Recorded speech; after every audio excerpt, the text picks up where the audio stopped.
7,270อุ้ยเก่งแถเอาไหมห้องกัดเด้อห้องกัดเด้อ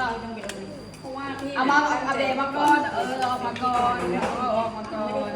ใครของมันโอเคลงใส่กันเลยเอาไหมห้องกันยาวยาวยาวเรียกกันยาวยาวยาวเอา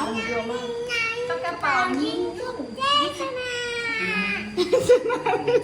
สนายาวค่ะ เราเมื่อกี้นี่คือสนาคงสนาไว้ก่อนสนาแล้วกินข้าวน้องไหวปะวะ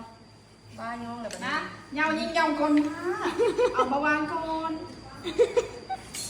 ล่าสุดจากได้อย่างนี้ ยาวใส่กระเป๋าเย้มาทำกับระเบิดกับระเบิดสนาแล้วโอเคนะเอาไม้เด้อ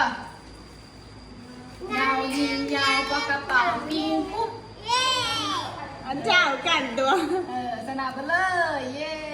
มากิน ขืนก้อนขืนก้อน โอเคขึ้นก่อน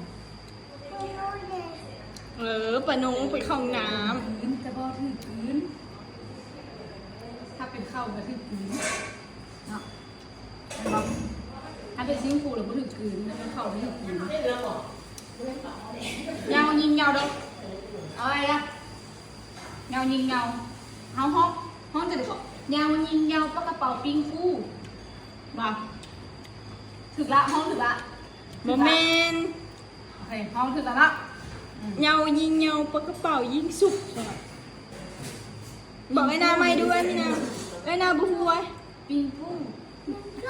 อ๋อเอาไปยาวยิงยาวปากกระเป๋าปิงฟู ยัง